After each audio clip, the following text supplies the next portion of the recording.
cristão que conhece as Escrituras, mas ninguém suporta ficar perto delas. Como é que pode?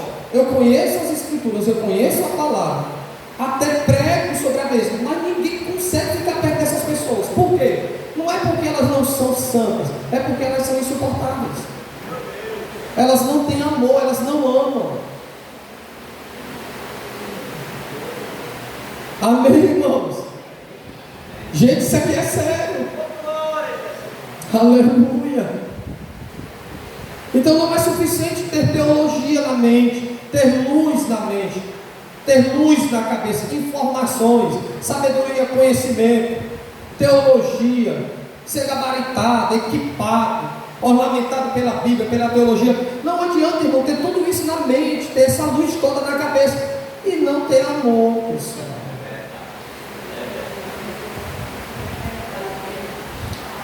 Pastor, me prova na Bíblia? Prova agora. Uma certa vez Jesus caminhando, aí aparece um jovem rico. Aí o jovem rico: diga aí, bom mestre, boa tarde, tudo bem? Rapaz, bom, há um só, que é Deus. Mas diga, jovem, o que é que você quer?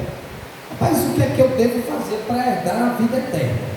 Estou curioso. Tu vai e volta, o pessoal grita, Hosana nas alturas, o homem chegou, o Messias prometido, o Cristo ungido.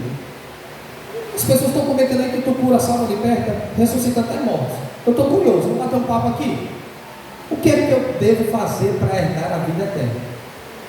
Aí, porque eu conheço a tradição dos meus pais. Ele começa: eu conheço a tradição dos meus pais. Eu conheço os 10 mandamentos. Ele começa a relatar, porque era comum um judeu, aos 12 anos, já conhecer todo o Torá, principalmente os 10 mandamentos. Então ele começa a mencionar o que? Informação, conhecimento e sabedoria. Sim ou não? Ele diz. Não, aí Jesus pergunta: tu conhece os mandamentos? Jesus pergunta: tu conhece os mandamentos? Aí ele responde: sim, conheço.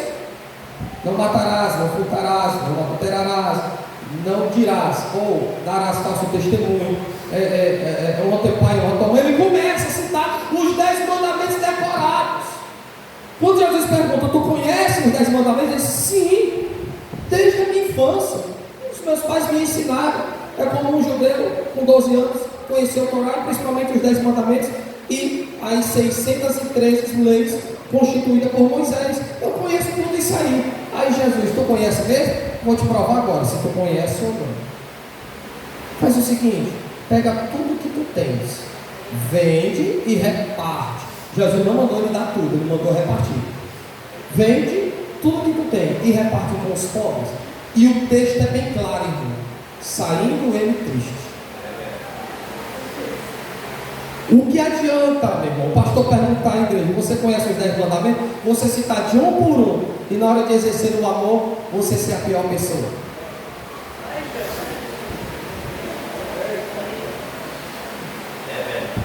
Por isso que é muito importante nós estarmos nesses cultos de doutrinas, porque às vezes não é suficiente como fazer, como fez o jovem rico. Ele tinha todos os mandamentos aqui, conhecia a teologia do Torá, ensinada em todas as tradições de seus pais, mas no final de tudo, provou apenas que conhecia. Na hora de executar, que era bom, ele não executou. Ou seja, o amor não estava no seu coração.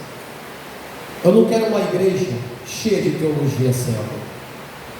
Eu não quero uma igreja aqui com muitos pregadores eloquentes, essenciais, importantes aqui, para as pessoas ficarem aplaudindo e animados com a pregação, com o ensino, com a palavra. Uau, aquele pregador ali, uau, Deus está levantando. Se não tiver amor, vai ser apenas um barulho em uma lata vazia e seca. Porque quem enche o nosso coração é Deus com seu amor. Não adianta conhecer, não adianta ter teologia, não adianta conhecer livros, não adianta frequentar faculdades teológicas. Se não tiver amor, de nada vale. Quinto, para encerrarmos o ensino que transforma: conhecimento sem bom proceder gera soberba opressora e não ação misericordiosa. Vou explicar isso aqui, vou anotar de novo. Desculpa, citar de novo. Conhecimento sem bom proceder gera soberba opressora e não ação misericordiosa. Irmãos, tem gente que conhece a Bíblia, mas conhece para oprimir os outros. Não passa de uma ditadura ou de um ditador que apenas dita as coisas, e se as pessoas não viverem o que elas querem, de imediato a resposta é o abandono, a rejeição e a repugnação das pessoas. Irmãos, a gente precisa ter cuidado, porque às vezes nós estamos usando a Bíblia, não é para libertar as pessoas, e sim para oprimi-las. E se você estudar minuciosamente as Escrituras, você vai perceber que isso aconteceu por diversas vezes. Por exemplo, os religiosos chegavam e diziam assim, os religiosos chegavam e diziam assim: não pode fazer nada no sábado. Aí Jesus chegou e disse: eu sou o Senhor do sábado. Eu sou o Senhor da segunda, da terça, da quarta, da quinta, da sexta, do sábado e domingo. Vocês não querem que eu salve no sábado? Pois é no sábado que eu vou salvar. Vocês estão usando a teologia de vocês para as pessoas guardarem o sábado, se elas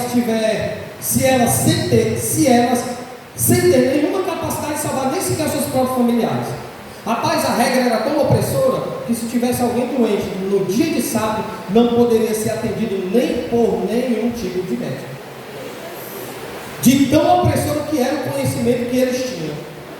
É por isso que Jesus disse assim, Jesus disse, abordando esses religiosos que usavam conhecimento para oprimir as pessoas, para prender, não era para libertar as pessoas. Quem está ligado, irmão? Quem está entendendo? É porque tem cristão que usa a Bíblia para gerar uma opressão tão grande que você não pode nem se movimentar, porque já disse que você está pecando.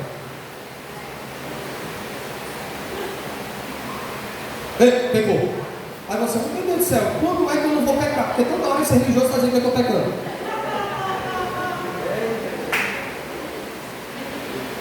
Poxa, toda hora eu estou pecando, meu irmão. Aí a gente acaba entrando numa opressão de um conhecimento que não tem amparo nem respaldo bíblico.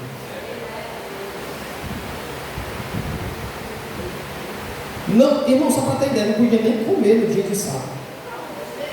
Já pensou um cristão usar o conhecimento para oprimir um jovem, uma irmã que não tem condições de fazer um jejum o dia todo, e ele chegar, Deus mandou lhe dizer através do conhecimento que eu tenho que você tem que passar o dia jejuando. Aí a velhinha diz, vai, irmão.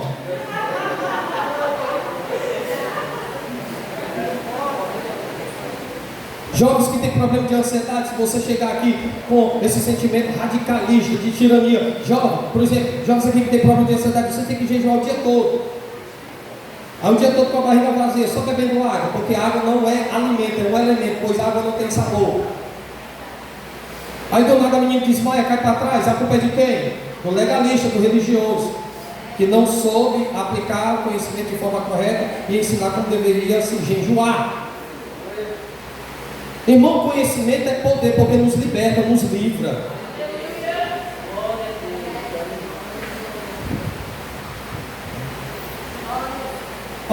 Vocês vão achar graça, mas é verdade, viu? Pode achar graça, mas é verdade. Eu conheço um irmão que até hoje ele não está com a sua esposa. O presbítero Antônio Moraes conhece ele, não vou citar nomes. Eu conheço esse irmão. Olha a religiosidade, olha o perigo que causa, até separação da irmã. A mulher queria que ele apenas beijasse os pés dela com forma de carinho. Ele achou que beijar os pés da mulher era um ato de profanação na relação sexual. Ah, pensou? Se a minha esposa dá campinho para beijar os pés dela, eu cheiro até o sovaco, irmão.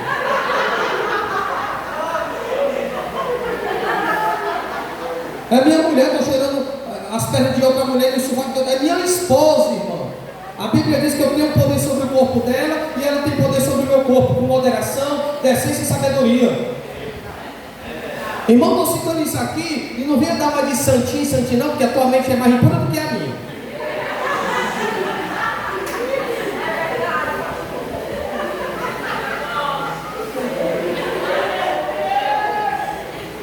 Não,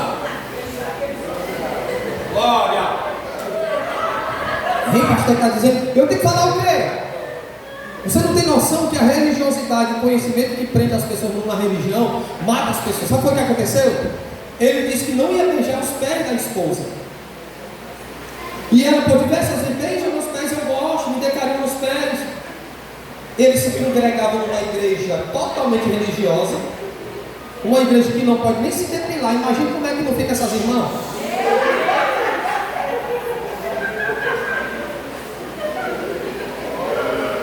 Imagina uma igreja que abre imagina uma igreja que constitui como lei a mulher não se depilar, irmãos.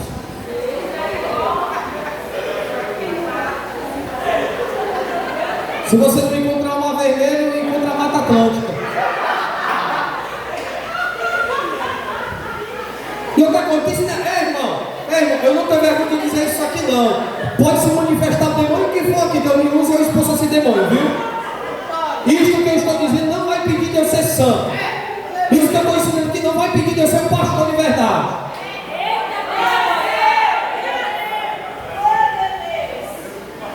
A pessoa numa igreja dessa, uma irmã chega de camiseta, não vai poder nem levantar a mão porque senão está para roda.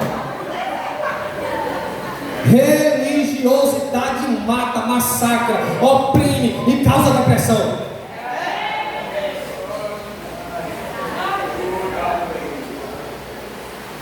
Irmão, só para ter uma ideia, as pessoas fazem mau uso do conhecimento. Uma certa vez uma pessoa me parou e perguntou, irmãos, eu vou dizer isso aqui, não tem vergonha não. Uma pessoa me parou e perguntou, pastor Henrique, pastor, pode fazer sexo?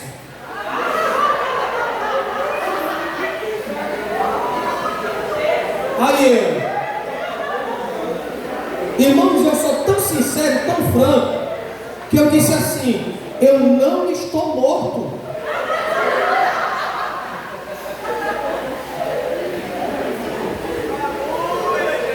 Às vezes são cristãos, irmãos, legalistas, religiosos, e se duvidar estes que são assim, não pode ver uma mulher que sai a curva que já fica doido.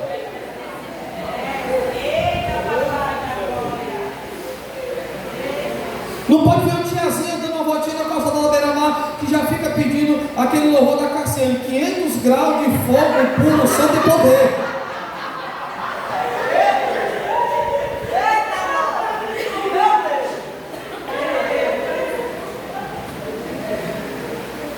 Porque oprimem. Aí o que foi que aconteceu? O camarada não beijou os pés. E vocês vão achar mais graça ainda, porque ele me contou depois de estar muito arrependido. Hoje ele está solteiro, vai fazer mais de 25 anos que ele está solteiro.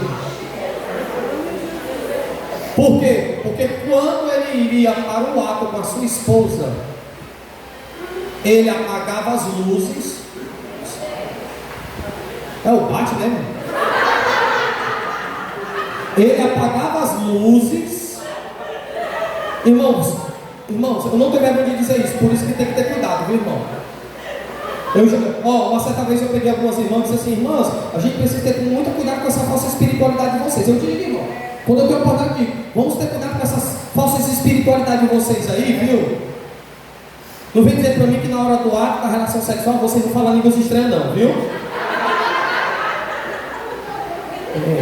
Não vem dizer para mim que o homem está tendo a revelação do Apocalipse, que não está não existe. Eu acho que eu tenho nojo de pessoas religiosas. Eu tenho nojo. Tá aí uma coisa que eu tenho nojo de pessoas religiosas? Não pega não essas pessoas. E são as piores que tem dentro da igreja, no meio de nós, são essas pessoas. Aí sabe o que aconteceu? Além de apagar as luzes, não poderia tirar os ornamentos, as roupas. E infelizmente tinha que ter só uma entradazinha. Você já sabe o que eu quero dizer. Aí por isso que a mulher não quis mais ele. Conhecimento que oprime, que não tem bom procedimento, bom entendimento, boa sabedoria. E quando nós não agimos com sabedoria, nós matamos, nós ferimos e oprimimos as pessoas. Rapaz, uma certa vez eu fui para a praia em família. Alguém foi comigo e perguntou: pastor Henrique, o senhor usa bermuda? Aí eu, meu filho, você quer que eu tome de banho de praia de paletó?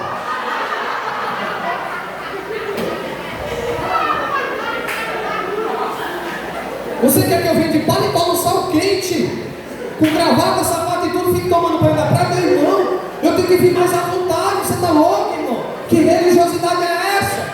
Aí quando passou-se algum tempo, coitado do irmão, estava de berrante sem camisa no meio da rua. Pior que eu. E é desse jeito que o religioso é, irmão. Ele usa o conhecimento para oprimir, ferir, matar as pessoas. Enquanto o conhecimento é libertador, você vai fazer as coisas livremente sem pecar, sem ser indecente, sem ser promissor com a sua fé. Dá para dar glória a Deus ou está difícil, irmão? Amém? Glória. Então vamos para o segundo ponto. Conhecimento transformador, versículo 4. Provérbios 1, versículo 4, presbítero Moraes. Provérbios 1, versículo 4.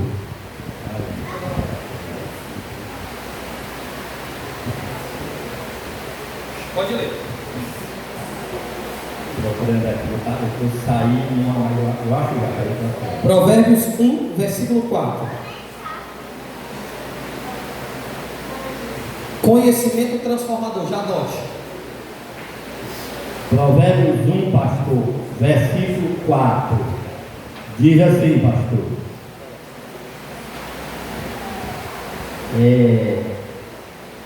Provérbios 1, versículo 4.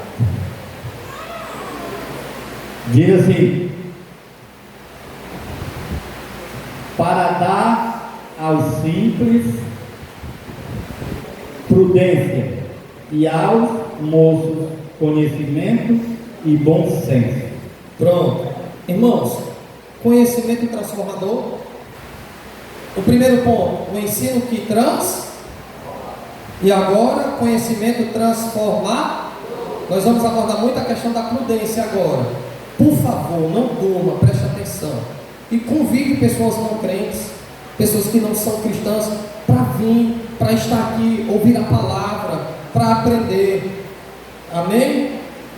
Dentro desse segundo ponto, conhecimento transformador, Provérbios 1 e 4, nós temos 1, 2, 3 itens. Eu quero que vocês prestem bem atenção.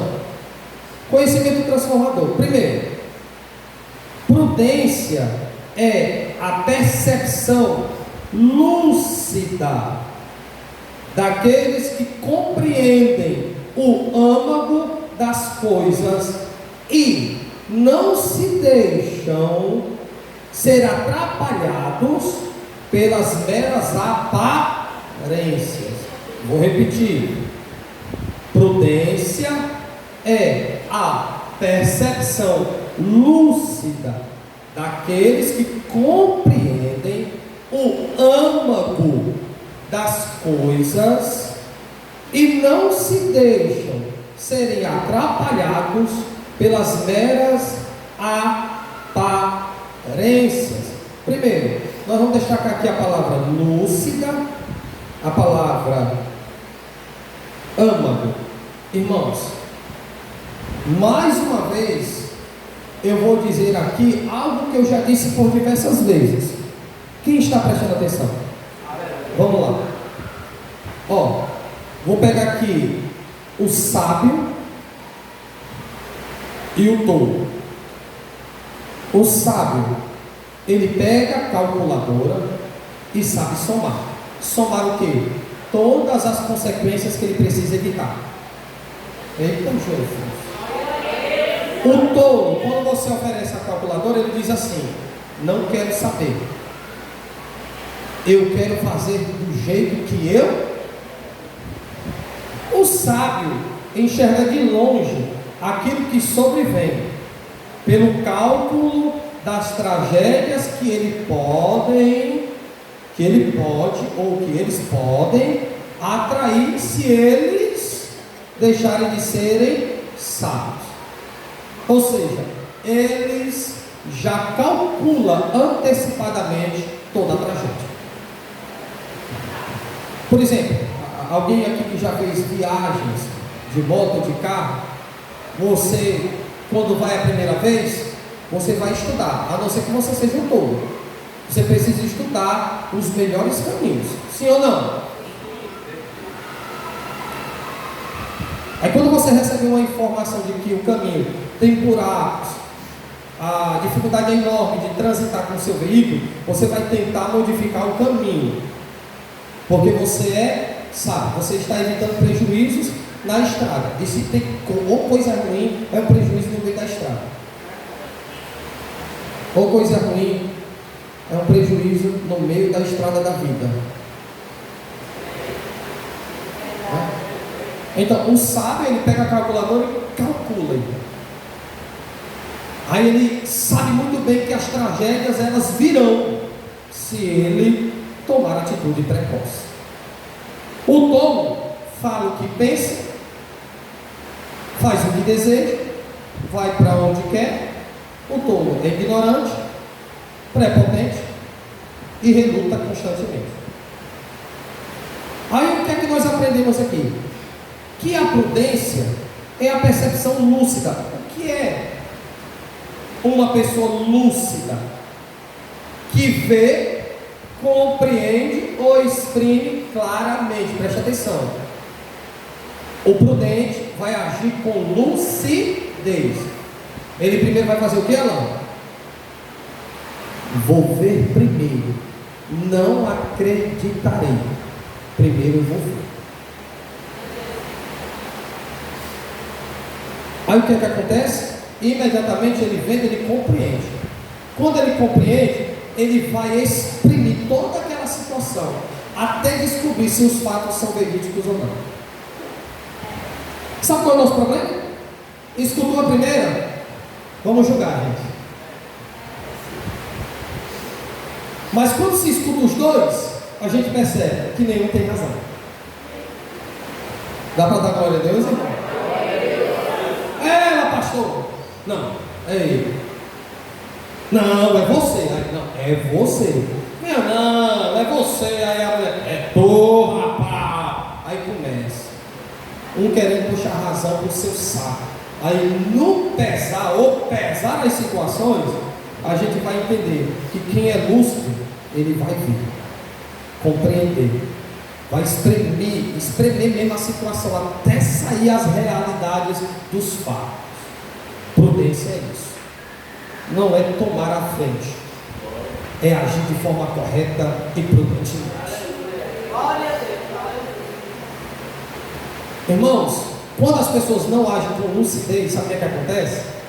Elas não estão interessadas em analisar ou ter uma percepção do que está em sua volta. Sabia que tem coisas boas que podem estragar o nosso caminho?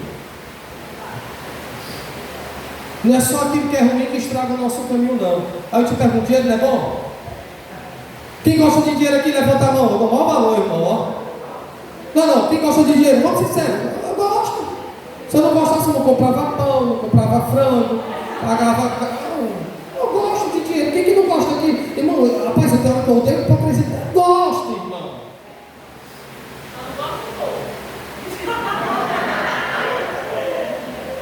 Essa lei é uma pessoa, não gosta de pouco, né?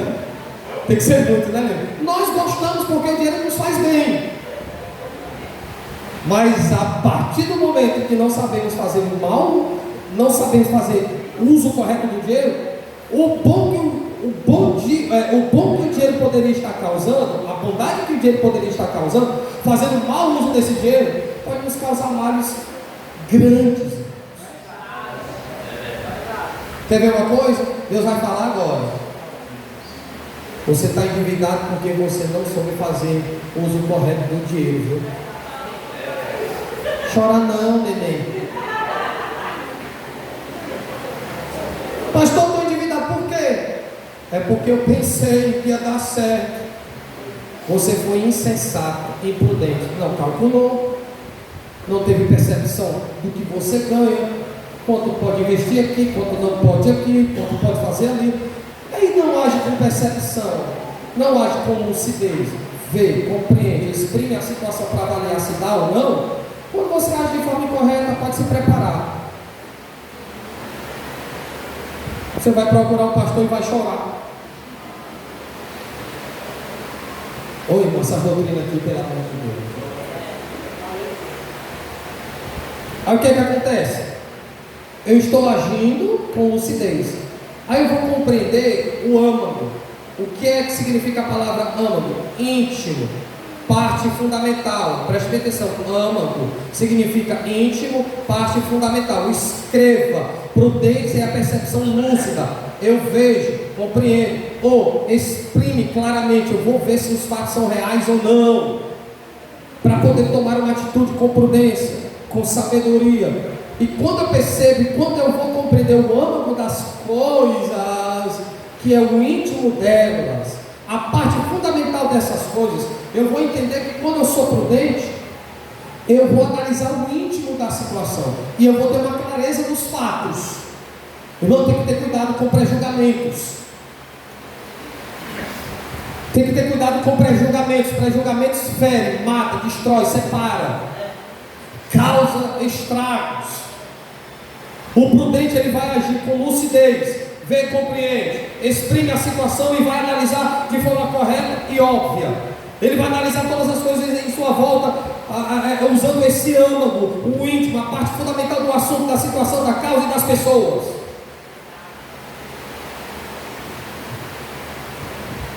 Para justamente ele não se complicar e ser atrapalhado, complicar-se, se envolver em embaraços da vida. Irmãos, nós temos grandes oportunidades de não se complicar na caminhada cristã, de não se embaraçarmos e nem tampouco nos atrapalhar. Por quê? Porque o conhecimento transformador dará a nós sabedoria, percepção, lucidez. Nós compreenderemos as coisas de forma certa e correta em todos os âmbitos da vida, irmão.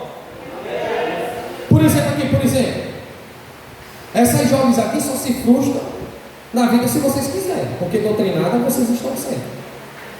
O jovem da mesma forma só vai se embaraçar, se envolver com coisas que atrapalhará e complicará a vida de vocês, se vocês quiserem. Porque a Bíblia nos dá essa sabedoria de compreendermos que quando nós temos uma visão perceptível boa, com lucidez, sabedoria, prudência, compreender as coisas que estão em nossa volta, nós não vamos fazer escolhas erradas. Não iremos. Pode ter certeza disso. Diga para alguém que está ao seu lado: as tragédias estão nas escolhas erradas. Irmãos, evite valorizar aparências.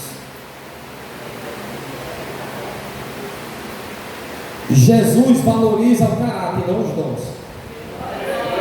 Dons sem caráter, para Jesus é mesmo que nada. Pois muitos naquele dia dirá: curou, profetizou, orou. E tem mais, as atividades desses falsos crentes, todas elas foram em nome de Jesus, né? O camarada com falso caráter no púlpito, nas igrejas, nas reuniões, adúltero, prostituto, imoral, mentiroso, fraudulento, enganando os coitados que amam visão e revelação, porque o bicho para gostar de visão e revelação é crente, viu, irmão? O bicho para gostar de revelação e visão é crente, irmão. Rapaz, eu vou sair da igreja do pastor Henrique, não tem uma revelação para confirmar nada da minha vida, está aqui a Bíblia confirmando para todo abençoado. Tu quer ver mais, varão de guerra? Vaso do fogo e do manto de Jeová. Aqui, ó.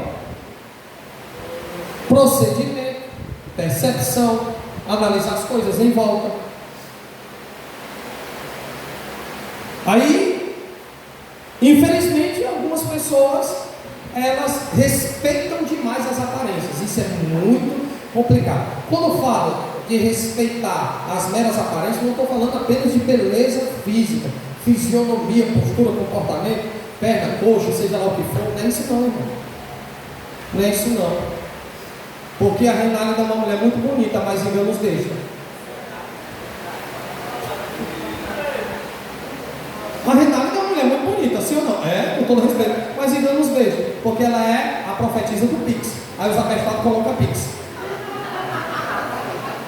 Eu acredito que muitos homens colocam Pix só pelo ato dela ser bonita.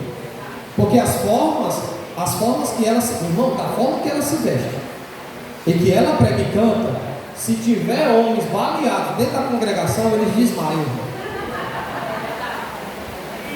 Sensualidade, profeta ou profetiza, né? Renálida.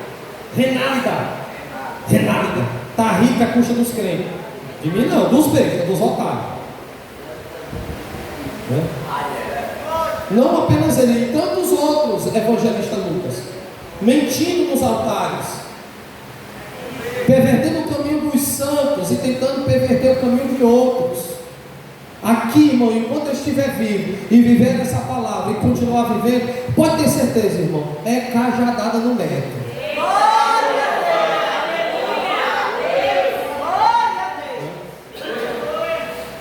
E outra coisa, eu não mudo para agradar ninguém, não. Eu não mudo para agradar ninguém. Não mudo. É? Então a gente precisa o quê? Evitar as meras aparências. Por quê, irmãos? Irmãos, não fiquem encantados com coisas humanas. A glória do homem passa. A gente precisa muito trabalhar nessa área de uma falsa espiritualidade aplicada nas igrejas por conta de pessoas que auto se denominam profetas, pregadores, ensinadores, doutrinadores, pastores, bispos, apóstolos e etc. A gente precisa ter muito cuidado com isso. Balaão era um profeta de Israel, mas aceitou ser subordinado para mentir e amaldiçoar a nação, gente. A gente tem que ter cuidado com isso.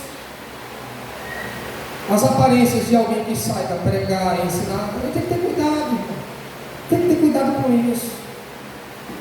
Eu fico às vezes preocupado quando alguém, às vezes a gente convida alguém, né? A gente convida pessoas para vir pregar ou dar lugar na segunda-feira. Meu irmão, eu já vi cenas aqui de homens e mulheres pregar e Deus sacudir a igreja, avivar a igreja, e as pessoas voarem em cima dessas pessoas, irmão. A oração que ele fez não foi tão suficiente, porque quando termina a oração, as pessoas ficam perguntando se eles podem orar de novo. É como se a primeira oração não tivesse efeito, vai ter efeito só a segunda, se ele botar a mão na minha cabeça e orar por mim. E acabamos que idolatramos, acabamos que veneramos, endeusamos e divinizamos essas pessoas. E a gente precisa ter cuidado com isso. As meras aparências nos enganam, irmão. Amém? Mas quem tem um bom procedimento, quem tem prudência, sabe muito bem discernir bem todas essas coisas. Jovens, não namore com ninguém pelo fato da beleza. Porque às vezes por detrás da beleza tem um gatinho manso e humilde. Mas quando ele casar com você, ele vai virar um leão e vai te rasgar todinho. Peia para 10, aí Jovem leva sozinho, viu? Diga assim, fala Deus. Aí eu pergunto, o que foi que a França dele viu em mim? Beleza nenhuma. Ele cantamento nem se fala. Mas é um homem trabalhador, digno de caráter e de reputação. E casou comigo.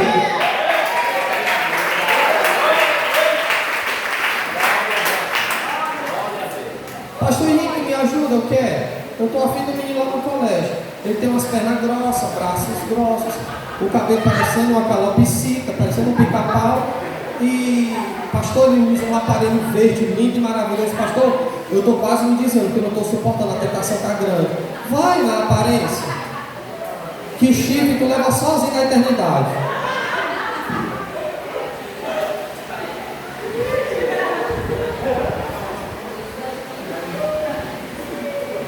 Irmão, eu já vi crente que estava com o Bebeto e o Romário aqui, ó.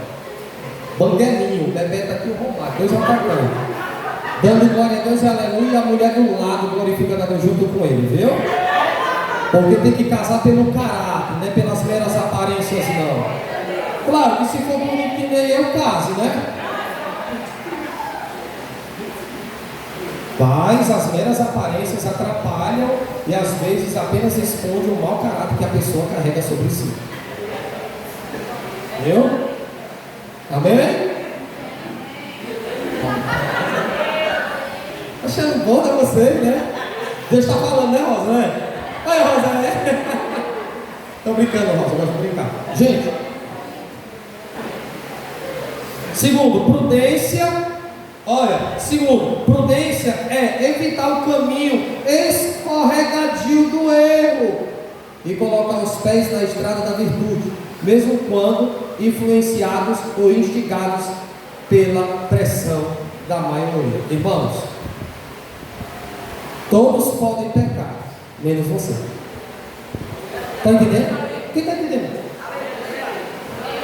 Se todos os pastores lá fora pecarem, entrar pelo caminho do erro, escorregadio do erro, não é obrigado a pecar, irmão. O mundo vai desabar e se declinar mais ainda na secularização, no mundanismo, no pragmatismo. Mas a igreja não vai entrar por esse caminho, porque a igreja é eleita e vai permanecer acertando no caminho do Senhor. Você precisa entender que prudência é evitar o caminho escorregadio do erro e colocar os pés na estrada da virtude, mesmo quando instigados e influenciados pela pressão da maioria. Irmãos, olhem para cá. Quarta-feira da semana passada, eu encerrei o discipulado. E um dos pontos do discipulado foi este: ajudar o presbítero de Moraes, os obreiros, jovem com jovem, irmãs com irmãs, irmão com irmão. Escute: ajudar o irmão ou a irmã a se tornar um cristão verdadeiro. Sabe o que está acontecendo? Por exemplo, está acontecendo assim: Levi pecou, foi disciplinado. Se os obreiros não abraçarem e ficar falando mal do seu pecado, tudo indica que ele vai morrer rapidamente. E acontece também de alguém pecar e outras pessoas no meio chegar para essas pessoas e influenciar elas a não aceitar a disciplina. Você está atrapalhando a caminhada dessa pessoa. Não, muda de igreja, vai. Por exemplo, alguém no meio de nós: vou sair daquela igreja, não quero mais estar lá, eu não fui consagrado, eu não fui ungido, eu não tenho oportunidade, o pastor olha para mim. Aí você que é maduro vai trabalhar para auxiliar esse cristão a criar estrutura espiritual para entender que as coisas não é da maneira que ele quer e nem que ela quer. Mas o problema é que às vezes no meio da gente tem pessoas que saem mesmo, porque também já vão sair.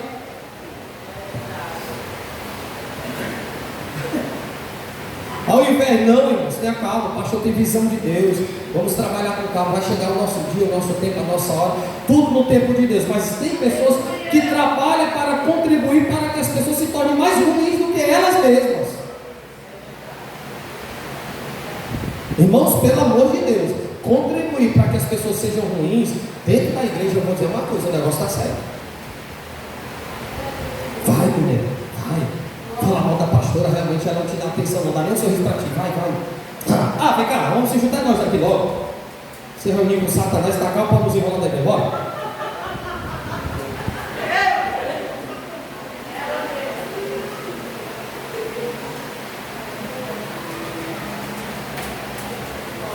Por quê?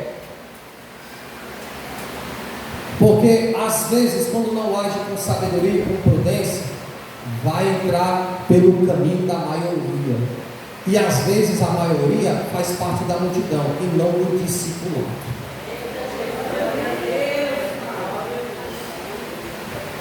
Quem crê que Jesus está cortando o laço? Eu creio que Jesus está cortando o laço. O laço da tua língua, da tua mente, do teu coração, da tua vida. Esse laço do Satanás do inferno do cão, que aproveita a tua fragilidade, a tua fraqueza, a tua vulnerabilidade para ser usado por ele e comprometer o rebanho.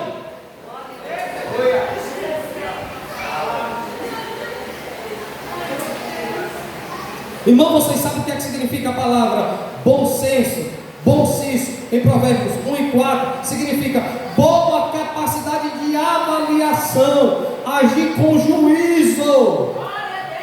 Não é agir loucamente, precipitadamente, estupidamente.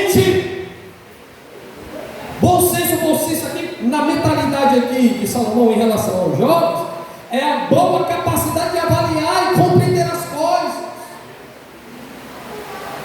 A Bíblia diz em Provérbios 13:20: andarás com sábio e será, porque quem anda com tolo será aflito. Provérbios 12:26: o justo é um guia para o seu companheiro, mas o caminho dos ímpios os faz errar. Meu querido, se você andar com uma pessoa sábia, madura, espiritual, pode ter certeza que você vai crescer, vai desenvolver, vai glorificar, vai ficar firme, vai adorar, vai se tornar um crente de verdade. Mas se você anda com uma fofoqueira, com um fofoqueiro, há pessoas que causam dissensão, briga, contendas, fala de A, fala de B, murmurador, complicado, tudo indica que você não vai desenvolver na caminhada cristã.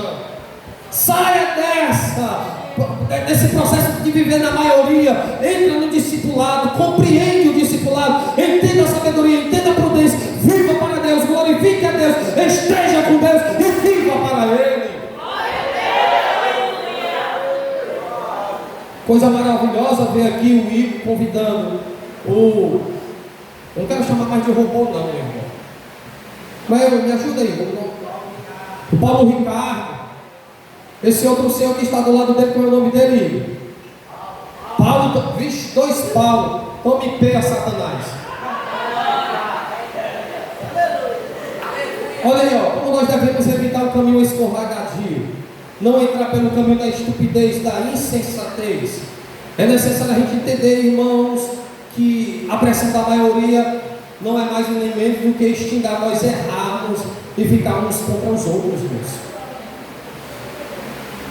Leia agora para mim Salmos 34, verso 14. Olha a orientação do texto.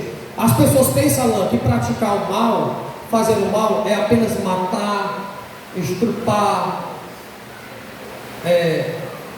violentar alguém. Irmão, a maldade está também inclusa no ato de você fazer com que as pessoas se tornem ruins por meio da sua influência. Isso também é uma maldade. Já pensou, Rian? Uma pessoa tentar te convencer a ser ruim pela influência dela, sem precisar você matar, atirar ou usar arma de fogo ou arma branca para assassinar alguém, só com as suas intenções você mata alguém por dentro de você. E isto é muito perigoso. E eu já falei aqui sobre a questão de não usarmos a maldade para formar na mente das pessoas aquilo que elas não são. Cuidado, irmão. Não aceite pessoas assim na sua casa, na sua vida, no seu caminho, formando na sua mente aquilo que as pessoas não são. Todos nós estamos no processo de tratamento de cura, e hoje é uma noite de cura para cada um de nós aqui neste lugar. Lê aí, Provérbios, Salmo 34, versículo 14. Portava-me como se ele fora meu irmão ou amigo, andava lamentando e muito encurvado, como quem chora por sua... Salmo 34, 14.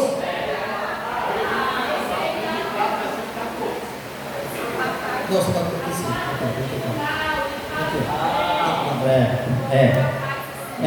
Perdoe, o Salmo 35. Eu também errei. Salmo 34, versículo 14 diz assim: aparta-te do mal e faz o bem, procura a paz e segue-a. Primeiro, aparta-te do mal. Esse mal aqui é o mal influenciador. É eu trabalhar na mente dos obreiros para não ouvir o presbítero Antônio Moraes. Afasta-se, aparta-te. Irmãos, uma das piores estratégias do diabo é usar pessoas para formar na mente das outras pessoas aquilo que elas não são. Aparta-te do mal. Esse mal que trabalha no teu interior, na tua mente. Irmão, haja com prudência, trabalhe com prudência. Eu já disse aqui que quem tem o costume de proliferar pecado dos outros é o diabo, porque desde Adão até hoje é ele que prolifera o pecado na vida do homem, é ele que quer gerar escândalo, é ele que quer trabalhar para que o homem permaneça caído. Aparta-te do mal. Somos convidados a viver uma vida divorciada do mal. Irmãos, olhe para cá. Nós precisamos mudar as nossas reuniões com prudência, lucidez, percepção, sabedoria, graça e unção. Gente, existe casas de crente. Eu sei que tem pessoas aqui que são novas convertidas, estão entrando agora, mas eu vou dizer, existe casas de crente que o lanche começa bem, mas no final de tudo termina falando mal dos outros.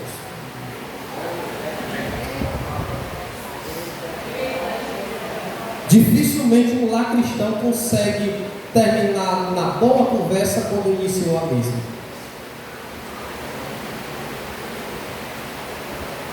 Sempre o nome de alguém vai ser tocado naquela reunião. Incrível, irmão. Eu espero que não seja o meu, porque eu já estou cansado. Incrível. Se tiver jovens conversando, estão se alegrando, ali externando alegria e tal, aí no final, mas a Natália está tão lesada, viu? A Natália não faz mais nada, só quer saber do Bolsonaro.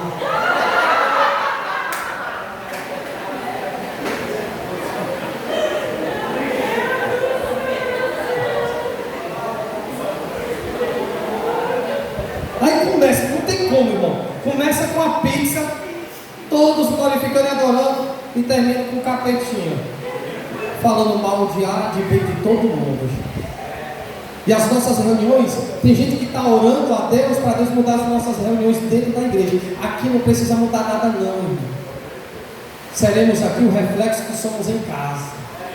Tudo aquilo que gera insatisfação para você lá da sua família, você vai trazer para cá e também não vai se sentir bem.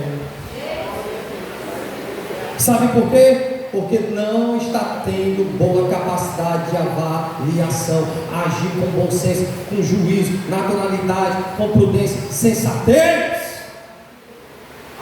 Quero encerrar dizendo, terceiro ponto, um jovem que pavimenta, que se cobre, que se reveste, ou reveste o seu caminho pela instrução da palavra de Deus, tem não apenas conhecimento, mas também boa capacidade de avaliar e de viver de forma vitoriosa.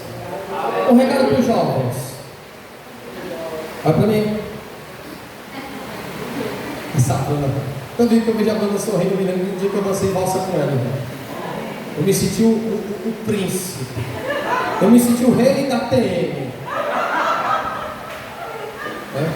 Engraçado que eu estava dançando com a Bruna e ela, é assim, pastor, meu Deus do céu. Aí eu, pra cá, não é que estava dançando, ela. Olha para a Bruna assim para vocês, essas meninas aqui da igreja são meninas.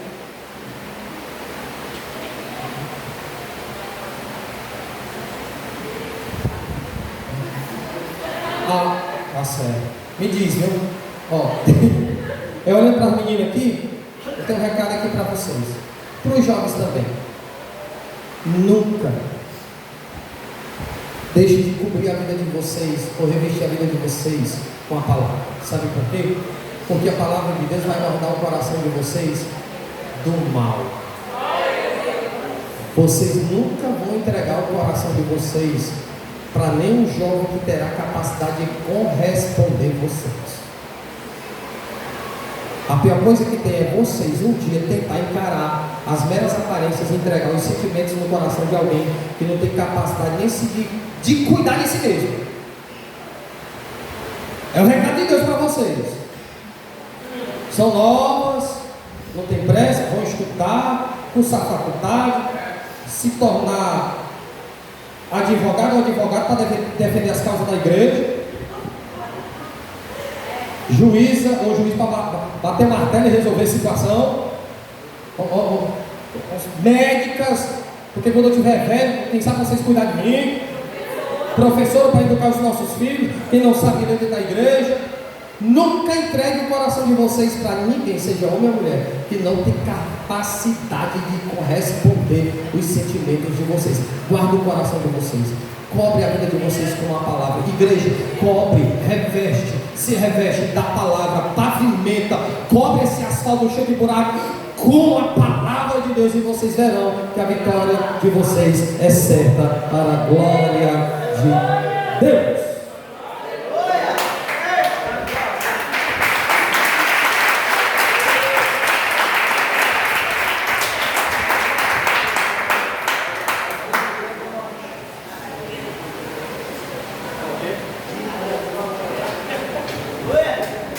Glória a Deus. Não, se temos culto que eu dou mais valor na igreja é a doutrina. Essa doutrina foi maravilhosa, né? E o pastor aqui falou sobre vários assuntos. Ele falando sobre, né, o assunto daquele rapaz que eu conheço, eu sei quem é. Quer dizer, ele é um cara que ele tem tanto conhecimento da Bíblia, ele esqueceu daquele hino que fala sobre os 3 componentes da nossa vida: espiritual e corpo. Fez mau uso. Irmão, quando eu falo do corpo, eu estou falando do corpo todinho, tá entendendo? Então, não custava nada ele dar uns beijinhos nos pés da companheira dele e tudo, e daí por diante. Mas não, pelo menos da hoje em dia está solteiro, desamparado,